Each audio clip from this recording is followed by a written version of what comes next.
A very good morning to all of you. I am Dr. Ranjita and you all are welcome to Zumexa classes. आज के इस lecture में हम लोग पढ़ने जा रहे हैं क्लास 11 हिस्ट्री एनसीईआरटी के चैप्टर नंबर 9 के बारे में।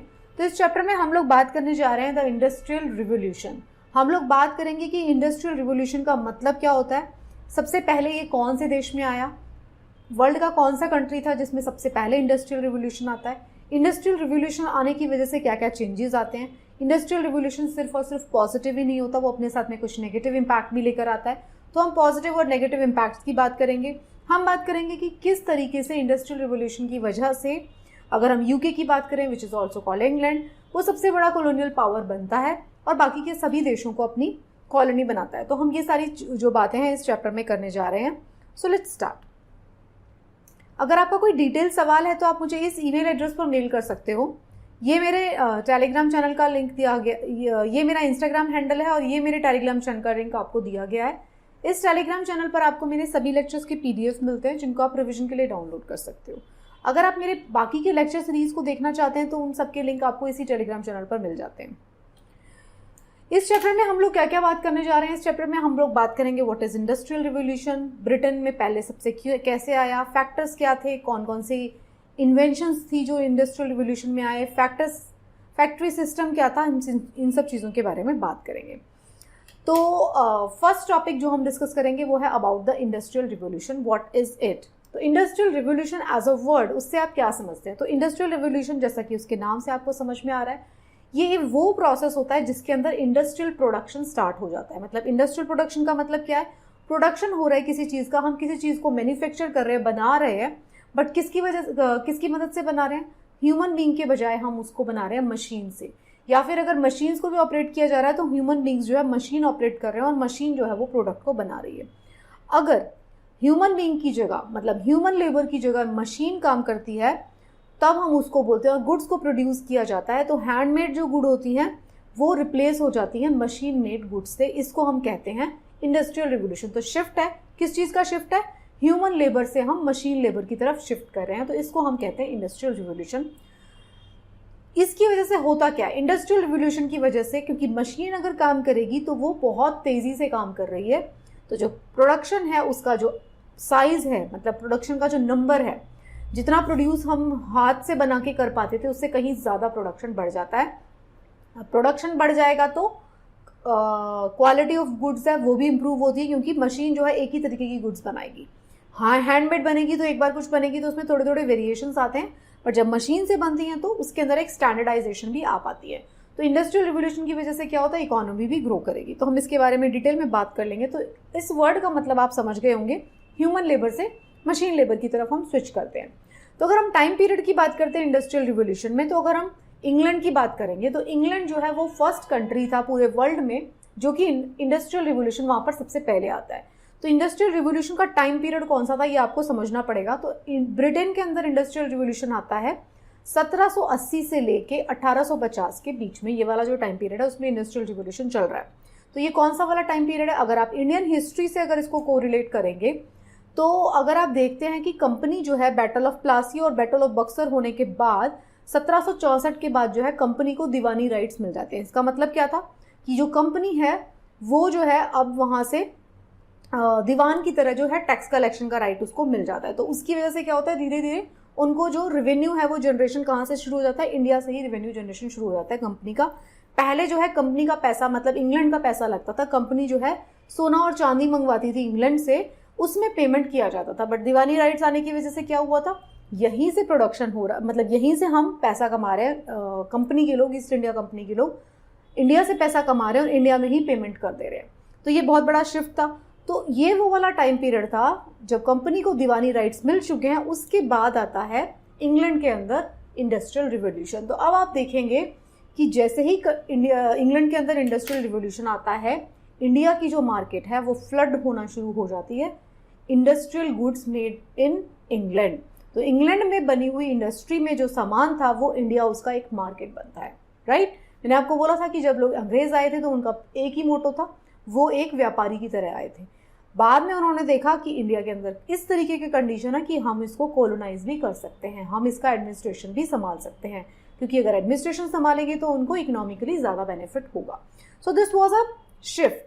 तो आपको इसको कोरिलेट कर देना है, पूरे चैप्टर को आपको कोरिलेशन के साथ पढ़ना है इंडियन हिस्ट्री के कॉन्टेक्स्ट में, बिकॉज हम बेसिकली बात कर रहे हैं हमारे कंट्री के ऊपर जिसने रूल किया उस कॉलोनियल पावर के बारे में बात कर रहे हैं। तो ये आपको मेंस आंसर राइटिंग में भी बहुत ज़्यादा हेल्प करेगा और प्री के लिए भी आपको इसमें से बहुत सारे फैक्ट्स मिलेंगे। तो अब क्या होता है 1850 के बाद क्या होता है, 1850 के बाद सिमिलर चेंजेस है। अभी तक जो है 1780 से लेकर 1850 तक इंडस्ट्रियल रिवोल्यूशन कहाँ चल रहा है, इंग्लैंड में। 1850 के बाद जो इंडस्ट्रियल रिवोल्यूशन है उसकी शुरुआत हो जाती है फ्रांस, जर्मनी, रशिया, मतलब कि बाकी के यूरोपियन कंट्रीज जो है, और यूएस में भी आपको इंडस्ट्रियल रिवोल्यूशन देखने को मिलेगा। तो इंडस्ट्रियल रिवोल्यूशन जो है वो पॉपुलराइज किसने किया था टर्म, तो ये जो है फिलोसोफर और इकोनॉमिस्ट थे। देखिए मैंने आपको हमेशा बताती हूँ कि पहले के ज़माने में आप देखेंगे ना, फिलोसोफर जो है वो इकोनॉमिस्ट भी है, फिलोसोफर जो है वो जोग्राफर भी है, जोग्राफर जो है मैथमेटिशियन भी है, मैथमेटिशियन जो है फिजिसिस्ट भी है। तो मतलब आपको मिली जुली सारी चीज़ें मिलेंगी। एक बंदा है वो सारा बहुत सारे डिसिप्लिन को पढ़ा रहा है। जैसा कैसे है, जैसे कि फॉर एग्जाम्पल एक पर्सन है जिसने सब कुछ पढ़ लिया है। अगर यूपीएससी के लिए जब आप पढ़ते हो तो उसके बाद अगर आप उसको बोलेंगे कि भैया पढ़ा दो, तो वो सारे सब्जेक्ट्स पढ़ा पाता है। तो इसी तरीके से हालत थी पहले कुछ आप देखेंगे कि जो फिलोसोफर है वो इकोनॉमिस्ट भी है। तो जो फिलोसोफर एंड इकोनॉमिस्ट आर्नोल्ड टॉर्नबे जो है, उन्होंने सबसे पहले कॉइन किया ये टर्म इंडस्ट्रियल रिवोल्यूशन 1880 से 1881 वाले टाइम पीरियड में। उन्होंने बताया कि इंडस्ट्रियल रिवोल्यूशन नाम के टर्म को बताया, ठीक है। तो ब्रिटेन के अंदर जो है सबसे पहले आया, हम ये जान चुके हैं। अब बैकग्राउंड क्या है, background of first industrial revolution आता क्यों है, कारण क्या था। तो देखिए जब हम हिस्ट्री के कुछ चैप्टर्स पढ़ रहे थे क्लास 10 और 11 में, तो हमने देखा था कि ब्रिटेन के अंदर वो कंडीशन थी, हमने देखा था कि पूरे यूरोप की अगर हम बात करते हैं तो वार्म कंडीशन कुछ शुरू हो गए। तो वार्म कंडीशन शुरू होने की वजह से क्या हुआ था, मतलब एग्रीकल्चर को बूस्ट मिलता है। तो होता क्या है, एग्रीकल्चर रिवोल्यूशन आता है ब्रिटेन के अंदर, ये हमने बात किया था। जो बड़े लैंडलॉर्ड्स थे उन्होंने क्या किया, छोटे छोटे फार्म्स जो है उनको खरीद लिया, उनसे छोटे छोटे जो लैंड होल्डर्स थे उनके फार्म्स को खरीद लिया। लैंडलेस फार्मर सब बन गए। अब जिनके फार्म बिक गए तो वो लैंडलेस फार्मर बन गए। स्मॉल पीजेंट्स जो थे उन्होंने अपना ग्रेजिंग राइट भी खत्म हो गया। पहले क्या था, बहुत सारा जमीन उनको जानवरों को घास खिलाने के लिए मिल जाता था, बट अब क्योंकि एग्रीकल्चर के लिए बड़ी ज़मीनें चाहिए थी तो उन सारी ज़मीनों के ऊपर एग्रीकल्चर शुरू हो जाता है, तो ग्रेजिंग के लिए भी नहीं मिलती वो। तो ये सारी चीज़ें हो रही हैं। उसकी वजह से क्या होता है, अब बेरोज़गारी बढ़ गई। वो जो किसान था जिसके पास छोटे छोटे खेत थे, उसके छोटे छोटे खेतों को तो खरीद दिया बड़े लैंडलॉर्ड ने, तब उनके पास खेती के लिए भी जगह नहीं है। अब जो जहाँ पे वो अपने जानवरों को पाल पाते थे, पास्चर लैंड जो होती थी वो भी सरकार के पास चली जाती है, तो वो अपने जो जानवर है उसको घास भी नहीं खिला सकते। तो आपको देखने को मिलेगा कि there was a kind of unemployment in Europe, unemployment in England. तो बहुत सारे लोग अनएम्प्लॉयड है, उनके पास जॉब नहीं है। तो अब जो लोग हैं जॉब ढूंढने के लिए कहाँ जा रहे हैं, शहरों की तरफ। अगर आपको आपके गांव में ही सारी सुविधाएं मिल जाएंगी तो आप अपने शहरों की तरफ पलायन क्यों करोगे। शहरों में पलायन करने का एक बहुत बड़ा कारण होता है रोजगार। तो अब इंग्लैंड में भी ये देखने को मिला था, बहुत सारे लोग खाली हो गए थे तो वो रोजगार की तलाश में जाते हैं बड़े बड़े सिटीज की तरफ। तो 18th सेंचुरी में क्या होता है, many towns in Europe were growing in area and population. क्योंकि बेरोजगारी थी तो लोग जो है इंग्लैंड के अंदर स्पेशली माइग्रेट कर रहे थे गाँव से शहरों की तरफ। तो शहरों की जो पॉपुलेशन है वो बढ़ जाती है। यही वो पॉपुलेशन है जो वर्क फोर्स का काम करती है इंडस्ट्रीज के अंदर जब इंडस्ट्रियल रिवोल्यूशन की शुरुआत होती है, राइट। तो फैक्टर्स जो थे इंडस्ट्रियल रिवोल्यूशन इन इंग्लैंड, तो क्या थे, ब्रिटेन जो है उसके अंदर पॉलिटिकल एंड एडमिनिस्ट्रेटिव स्टेबिलिटी थी। 17th सेंचुरी से, सिंस 17th सेंचुरी इंग्लैंड जो है, वेल्स और स्कॉटलैंड वो मोनार्की के अंडर आ गए थे, एक यूनिफाइड मोनार्की के सिस्टम के अंडर आ जाते हैं। ये सारी बात हम हिस्ट्री के पहले वाले चैप्टर्स में पढ़ चुके हैं, ब्रीफली पढ़ी थी हमने। क्योंकि ये इंग्लैंड की बात है तो हम इसमें इंडस्ट्रियल रिवोल्यूशन की बात है और इंग्लैंड की बात है तो अब हम इसको बहुत डिटेल में जा रहे हैं। तो मोनार्की थी वहाँ पे, तो एक स्टेबल सिस्टम था, ऐसा कोई अनरेस्ट देखने को नहीं मिलता था। चीप लेबर अवेलेबल थी, हमने अभी पढ़ा, क्योंकि वो फार्म वाली लेबर थी वो जो फ्री हो गई थी। कैपिटल मतलब बैंकिंग सिस्टम जो था वो यहाँ पे अवेलेबल था। नेचुरल रिसोर्स, अगर हम बात करते हैं इंग्लैंड को तो वो ब्लेस्ड कंट्री था, किस फॉर्म में, नेचुरल रिसोर्सेज के फॉर्म में। कोल भी वहाँ पे आपको मिलेगा, साथ में आयरन ओर भी मिलेगा। ये दो ओर्स आपको अगर साथ में मिल जाते हैं, कोयला भी और आयरन ओर भी, तो इन दोनों ने मिलकर, क्योंकि कोयले की ज़रूरत पड़ती है आयरन को निकालने में, आयरन की स्मेल्टिंग में हम इस चैप्टर के नेक्स्ट स्लाइड्स में पढ़ेंगे। आयरन का जो प्रोसेस है, स्मेल्टिंग निकालने का तरीका जो है, उसके अंदर हमको अच्छी क्वालिटी के कोयले की ज़रूरत पड़ती है। तो इंग्लैंड के अंदर दोनों चीज़ें अवेलेबल थी। Why I am going into that much detail, हमारे को मेंस की प्रिपरेशन भी करनी है, हमें पता रहना चाहिए कि इंडस्ट्रियल रिवोल्यूशन सबसे पहले क्यों आता है इंग्लैंड में, क्योंकि वहाँ पे नेचुरल रिसोर्स भी था, वहाँ पे बैंकिंग सिस्टम भी अच्छा था, वहाँ पे चीप लेबर अवेलेबल थी क्योंकि एग्रीकल्चरल रिफॉर्म आ गए थे। तो इन सारे फैक्टर्स को मार्केट, लंदन जो है, लंदन जो एज अ सिटी जो है, लंदन ने एक ग्लोबल सिग्निफिकेंस एक्वायर कर ली थी क्योंकि वहाँ के पोर्ट भी डेवलप होना शुरू हो गए थे। तो ये सारे मिले जुले से फैक्टर हैं जिसकी वजह से इंग्लैंड जो है फ्लरिश करता है, इंडस्ट्रियल रिवोल्यूशन वहाँ पे आता है, फिर वो बाकी कंट्रीज से काफ़ी आगे चला जाता है, राइट।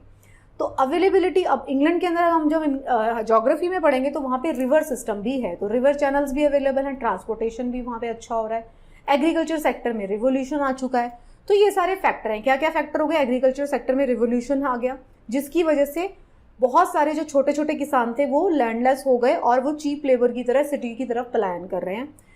इंग्लैंड के अंदर जो है बैंकिंग सिस्टम भी अच्छा था, इंग्लैंड के अंदर रिवर सिस्टम भी अच्छा था ट्रांसपोर्ट के लिए, इंग्लैंड के अंदर आयरन ओर और कोल दोनों मिलते थे साथ में, जो कि आयरन ओर वाली जो इंडस्ट्रीज है उसको बूस्ट देने का काम करते हैं, ठीक है। तो ये सारे फैक्टर्स को आपको अपने ध्यान रखना है। अब हम बात करते हैं कि लंदन जो है हब ऑफ ब्रिटेन मार्केट कैसे बना, hub of the Britain's market, मतलब ब्रिटेन की पूरी की बात करते हैं, इंग्लैंड की पूरे की बात करते हैं, तो लंदन जो है उनका सिटी वो एक हब बन जाता है ब्रिटेन की मार्केट का। कैसे? 18वीं शताब्दी जो थी ना, 18th सेंचुरी में हुआ क्या था, the centre of the global trade has shifted from Mediterranean port to Italy and France. हमने लास्ट चैप्टर में बात किया था कि दो कंट्रीज थे, पुर्तगाल और स्पेन, ये सबसे पहले इन्होंने, इनके एक्सप्लोरर्स थे, वो एक्सप्लोर करना उन्होंने शुरू किया था। हमने बात किया था हमने बात किया क्रिस्टोफर कोलंबस और वास्को डी गामा, वो अपने अपने वॉयज पे निकल गए हैं, उन्होंने नए नए देशों को खोजा और वहाँ से बहुत पैसा कमाया, बट उन्होंने वो पैसे को इन्वेस्ट नहीं किया टेक्नोलॉजी में।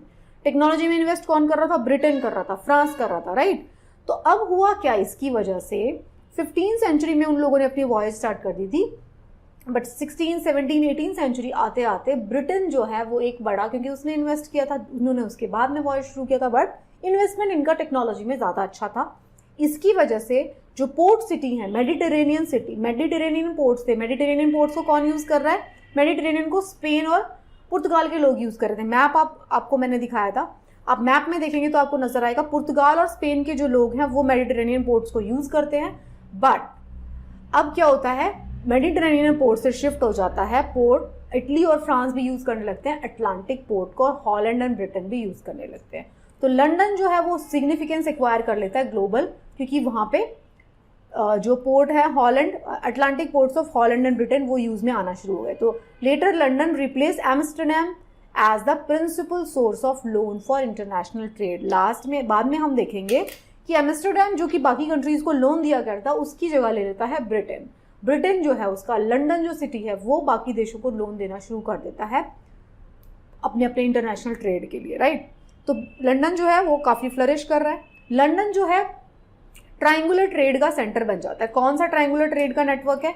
इंग्लैंड, अफ्रीका और वेस्ट इंडीज। वेस्ट इंडीज कौन सा है? East Indies. ईस्ट इंडीज वाले आइलैंड्स देखे थे। वेस्ट इंडीज में क्या आता था? ग्रेटर एंटिलीज, लेसर एंटिलीज, कैरिबियन जो सारे आइलैंड आते थे, राइट। तो वो वाला जो वेस्ट इंडीज का पार्ट है, अफ्रीका का पार्ट है और इंग्लैंड, इससे एक ट्रायंगुलर ट्रेड का सिस्टम चल रहा था। लंदन जिसका इंपॉर्टेंट सेंटर है। बैंक जो थे इंग्लैंड के वो फाउंड हुए थे, कब बनाए गए थे? 1694 में। And then more banks were establish. तो बैंकिंग सिस्टम जो है उसको भी स्ट्रॉन्ग किया जाता था। जो फाइनेंशियल सिस्टम था यूके का वो भी स्ट्रॉन्ग हो रहा था। तो the financial requirements to establish industries enterprises was met by these bank. देखिए, किसी देश के अंदर अच्छी बड़ी इंडस्ट्रीज लगती है तो उसका बैंकिंग सिस्टम का रोल बहुत बड़ा होता है। अगर बैंकिंग सिस्टम स्ट्रांग होगा तो लोन मिल पाएगा लोगों को, अगर लोन मिल पाएगा लोगों को तो ही वो इंडस्ट्रीज सेटअप करेंगे। तो इंग्लैंड के अंदर ये सारे के सारे कंडीशंस अवेलेबल थे। इंग्लैंड जो था वो फॉर्चुनेट था in terms of coal and iron और, ये हम बात कर चुके हैं। इंग्लैंड के अंदर बाकी के स्टेपल मटेरियल फॉर मैकेनाइजेशन बहुत सारे अवेलेबल थे, लेड, कॉपर, टिन, ये सारे भी वहाँ पे अवेलेबल थे। चीप लेबर एग्रीकल्चर रिवोल्यूशन की वजह से अवेलेबल था। तो ये सारी की सारी चीज़ें जो थी इंग्लैंड को एक ऐसा जगह बनाती हैं जिसकी वजह से वहाँ पे इंडस्ट्रियल रिवोल्यूशन सबसे पहले आ जाता है, ठीक है। अब हम बात करते हैं आयरन इंडस्ट्री की। आयरन इंडस्ट्री की अगर हम बात करते हैं तो 18th सेंचुरी में there was a scarcity of usable iron. तो 18th सेंचुरी वो है जहाँ पे लोगों ने, बाकी के सब देशों ने आयरन को यूज़ करना शुरू कर दिया, लेकिन आयरन और सब जगह अवेलेबल नहीं है अवेलेबल। इंग्लैंड एक ऐसा कंट्री है जहाँ पे आयरन ओर की बहुत आयत है, आयरन ओर भी है और कोल भी है, दोनों चीज़ें हैं। तो बहुत सारे इन्वेंशन हुए और मॉडिफिकेशंस हुए, improve the instruments used in smelting process. मैंने आपको बताया स्मेल्टिंग जो प्रोसेस था, स्मेल्टिंग प्रोसेस क्या होता है, आयरन ओर जो है उसको निकाला जाता है। Process of iron is drawn out from the ore as a liquid metal. जो उसका लिक्विड जो ओर निकलता है, ओर क्या होता है, वो मतलब मेटल, बहुत सारे मेटल का सब एक कॉम्बिनेशन होता है और जिसमें से हमें प्योर मेटल को निकालना होता है। तो उसके अंदर बहुत सारी इम्प्योरिटीज होती हैं, तो उसको प्यूरिफाई करने के लिए जो स्मेल्टिंग प्रोसेस है आयरन का, उसके लिए हमें कोयले की ज़रूरत पड़ती है, अच्छी क्वालिटी के कोयले की। तो जो स्मेल्टिंग प्रोसेस है वो बाद में और रिफाइन हो जाता है, तो बेटर क्वालिटी का आयरन जो है अवेलेबल होने लगता है कहाँ, इंग्लैंड में। तो ये ज़रूरी हो गया था। देखो जो चारकोल है, ये आप देखिए कि ये ब्लास्ट फर्नेस है, इसका डायग्राम है। तो इसमें आयरन को निकाला जा रहा है। तो पहले क्या होता था, चारकोल जो होता था अर्लियर, चारकोल जो है बर्न टिम्बर, मतलब लकड़ी को जला के जो बनाया जा रहा है, उसको हम यूज़ करते थे स्मेल्टिंग में, मतलब इंग्लैंड में लोग यूज़ किया करते थे स्मेल्टिंग प्रोसेस ऑफ आयरन में। ले उसके अंदर बहुत सारी इम्प्योरिटीज़ होती थी। तो अगर चारकोल के अंदर इम्प्योरिटीज़ हैं तो आयरन के अंदर भी इम्प्योरिटीज़ आएंगी। आयरन के अंदर इम्प्योरिटीज़ आएंगी तो उसकी क्वालिटी, स्ट्रेंथ वो कम हो जाती है। बाद में क्या हुआ, चारकोल की जगह पे यूज़ होने लगा कोक। कोक कैसे बन रहा है, हाई कोक की वजह से हाई टेम्परेचर जनरेट हो जाता था। कोक कैसे डिराइव कर रहे हैं हम, कोल में से हम सल्फर और इम्प्योरिटीज़ को हटा दे रहे हैं, तब कोक बनता है। और उस कोक को यूज़ किया जाने लगा था आयरन स्मेल्टिंग इंडस्ट्री में। तो ये आप समझिए, तो आयरन स्मेल्टिंग इंडस्ट्री में कोक का यूज़ होने की वजह से अच्छी क्वालिटी का आयरन जो है इंग्लैंड के अंदर अवेलेबल था। तो इंग्लैंड एक टाइम पर उस ज़माने में सबसे ज़्यादा आयरन प्रोड्यूसिंग कंट्री था, ठीक है, बाकी सभी कंट्रीज से ज़्यादा। तो अब इसकी वजह से क्या होता है, it was possible to produce broader range of iron products. तो जॉन विल्किंसन जो है made the first iron share in 1770। तो इंग्लैंड जो है एज अ कंट्री, उसके पास कोल और आयरन दोनों था। तो आयरन की जो स्मेल्टिंग इंडस्ट्री है वो बहुत ज़्यादा फ्लरिश कर गई इंग्लैंड के अंदर, और आयरन के बहुत सारे प्रोडक्ट्स बनाए जाने लगे।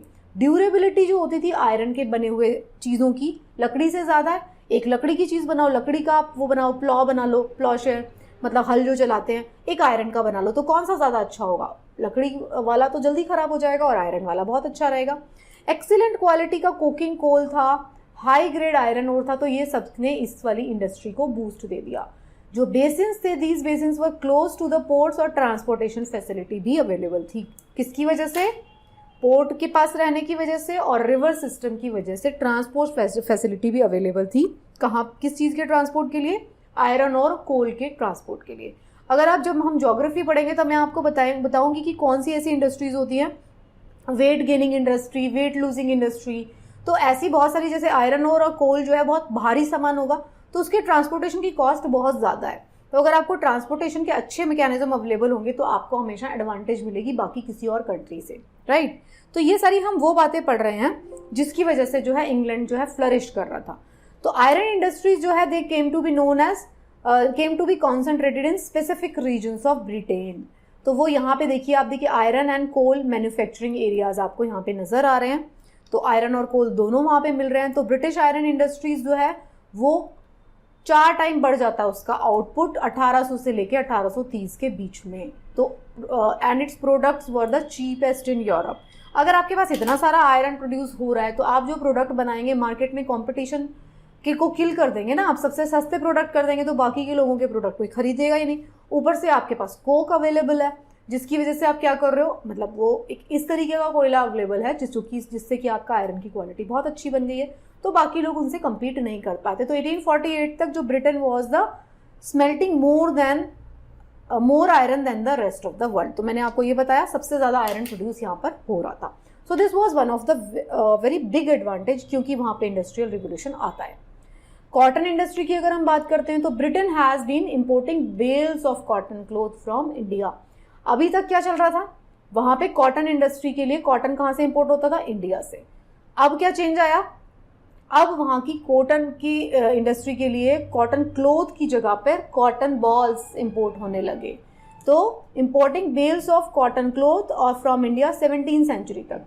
18th सेंचुरी आते आते क्या होता है, till early 18th century spinning has been so slow and laborious that single weaver worked on the yarn produce by 10 spinners. मतलब बहुत स्लो प्रोडक्शन होता था, हाथ से प्रोड्यूस किया जाता था। अब उसके बाद आप देखेंगे कि इंडस्ट्रियल रिवोल्यूशन आने से कॉटन इंडस्ट्री को भी बूस्ट मिलेगा। तो ये इस चैप्टर का फर्स्ट पार्ट था, कॉटन इंडस्ट्री, और उसके बाद क्या क्या चीज़ें होती हैं ये हम सेकेंड पार्ट में पढ़ेंगे।